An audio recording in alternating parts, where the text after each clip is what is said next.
You're watching the MWHS Wildcat News, the official news source of Millard West, with Cole Filer and Madeline Augustine. On this week's edition, we'll cover Timothy Royer's run for state legislature, a Music Live special, a Golden Kelly feature, a freshman powerlifter, and Keeping Up with the Cats, Episode 2. Welcome back. I'm Cole Filer. And I'm Madeline Augustine. Over winter break, social studies teacher Timothy Royers announced that he was running for state legislature in 2020. Gabe Paredes and Katie Willard dig deeper into his campaign.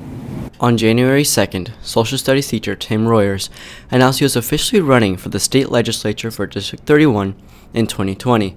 Although he has not been shy about his political opinions outside of school by making appearances on Fox News as well as moderating political debates, now that he's officially running for a political position, Royers has to be careful as he runs the tightrope of being a teacher as well as a politician. While I'm here, I can't do anything related to the campaign, right? So I can't be trying to encourage votes or trying to get volunteers for the campaign or anything, which makes sense because my job while I'm here, I'm supposed to be teaching kids. And I'm certainly not the first. There's been other teachers in this building that have run for office. Throughout Millard West, Mr. Royers is immensely respected among students and staff alike. Along with winning Teacher of the Year in 2016, many students view him as more than a teacher and more as a lifelong friend. Royers was a great teacher. He always put his all into his classes, and he really cared about his students, and I feel like as a legislator he will care about his community and put all that he has into his job just like he did as a teacher. I think a lot of people respect him as a teacher and as just like a person. Like, you walk through the hallways and you see a lot of teachers and a lot of kids stop by and talk to Mr. Royers. Like, I know on a daily, like, I stop and talk to him before QT and like just like get his point of view on things, talk about everything. Like, it's not like he's just your teacher, he's like, I don't know, a friend almost. Former student Madeline Anderson has been recruited by Royers to help him with his campaign. Anderson has been a supporter and friend of Royers since she had him as a QT and social studies teacher. So since I'm majoring in political science, I thought it would be a really great opportunity to get to work with Royers on his campaign, especially since I knew him from high school and I really stand with his values that he's supporting in the legislature, and I think that it would be a great opportunity for my career. Whether his campaign is successful or not, Royers hopes to have impacted his students either by making new legislation or becoming a role model for future aspiring politicians. Like, regardless of what happens with me, whether this campaign goes well or not, I hope that folks that are paying attention to it realize that they can also go out and do that and try and make a difference. I think one of the problems we have in the U.S. is we view politicians and those in political office as like completely separate from us and as like this group of people that we just can't touch and have access to, when the reality is they're no different than you and me. At a certain point, and this has been part of, why I'm a teacher, I try and do the best that I can for the most amount of people, and I've kind of reached a point where I feel like I can do more good for more people if I choose to run for office and take this position. And so I'd like to think that if I get elected, I have the chance to really make a difference for a lot of people.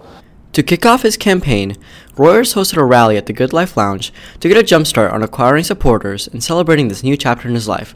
This has been Gabe Paredes and Katie Willard with the MWHS Wildcat News.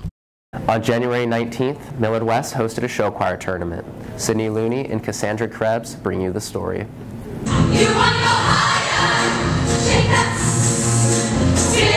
The Millard West Show Choir Department hosted their 13th annual competition on Saturday, January 19th. 25 middle and high schools from across Nebraska and South Dakota attended Music Lives. Many parent volunteers worked tirelessly to plan the event. On the day of the competition, each parent and student had a job such as working in the cafe, security, and admissions in order to keep the competition running smoothly. So since I'm a senior, my job was to host a group. So basically we get to decorate their homeroom, which is where they just stay the whole day. And then we walk them to warm up and we walk them back and we take them to critique and everything. Basically just help them out in any way that we can.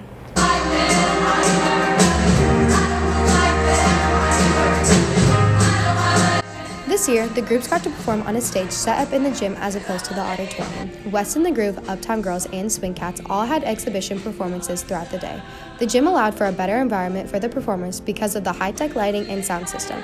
It also gave more space for spectators to watch the performances.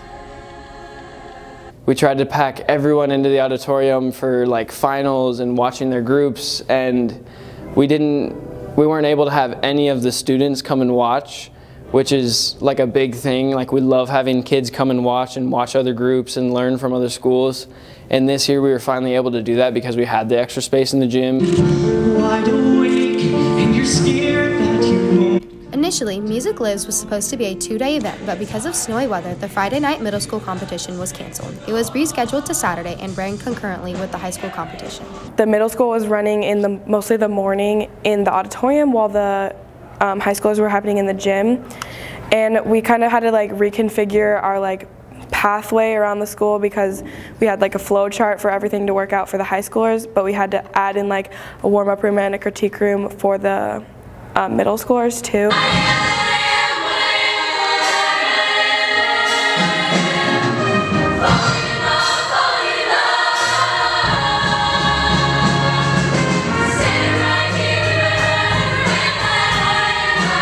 This competition is an important event for the show choir department because it's one of the biggest fundraisers for the year. The money they raise allows them to travel, have top-of-the-line arrangements and costuming in order for them to be successful. Music Lives is also an opportunity for Millard West to get connected with other schools in the Omaha area. There's a lot of pride that our program has in hosting an event like this, making it different than the other contests that we go to. We really like the atmosphere that we provide here and want to make sure that our event is special for everyone that comes in. The show choir department is looking forward to their next competition on February 9th at Elkhorn South and continuing to improve throughout the season. This has been Cassandra Krebs and Sydney Looney with the MWHS Wildcat News. Sophomore Golden Kelly is extremely involved both in school and outside of school. Bailey Christensen and Natalie Eljamal learn more about her life. Throughout Millard West, there are many students who strike as role models, one of those being sophomore Goldie Kelly. Goldie is involved in many activities in and out of the classroom, such as performing acts of kindness, volunteering, and modeling. I try to help people as much as I can every day. I think that helping people doesn't take that much effort, and being like the light of someone's day is my main goal. I always try to make people smile. That's like the thing my mom says to me every morning. She always says, be the best you that you can be every day and make someone smile. Goldie can be seen going out of her way to help others at school. You know, she comes here and actually decorates my door for holidays. I have a little sign on the door and she'll come by and draw a picture. I mean, to make like the mood better in the office, like, oh, here's a nice little, you know, happy holidays picture or happy Halloween or whatever. So again, it's like thinking outside of herself and making things better for others. Goldie is also involved in many organizations outside of school in order to benefit the community. I've raised over $16,000 by myself, and as a family we've raised over $40,000 for Relay for Life. Modeling is another huge part of Goldie's life, as she has always had a passion for fashion. I am a model. I am in Omaha Fashion Week. I've done 2 seasons so far, and I'm getting ready for the 3rd season in February. Every couple of years, Goldie performs a selfless act of cutting off her hair in order to donate it to Locks of Love. I do Locks for Love every couple of years, but as of right now I don't plan on doing it just because I like my hair long, but when I'm feeling edgy, I'll cut it. For the rest of her life, she plans to spread smiles and help those who truly need it. This has been Bailey Christensen and Natalie Eljamal.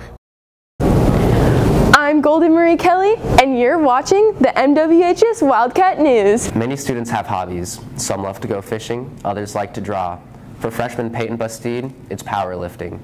Annalise Smalley and Macy Wall give you her story. Peyton Bastide is a freshman at Millard West with an interest in powerlifting. She started in August 2018 and continues to progress every day. My dad coaches it at Omaha South, and I kind of grew up watching people do it and I thought it looked interesting, so I decided to try it. I can bench 85, squat 200, and deadlift 240. Though powerlifting is an intense sport for young people, Peyton still strives to do her best despite her age. Usually the minimum age is 9th grade, so around 14 years old. I think anybody younger than that needs to start out learning the basics and flexibility, but 14 to me is about the perfect starting age for a beginning powerlifter.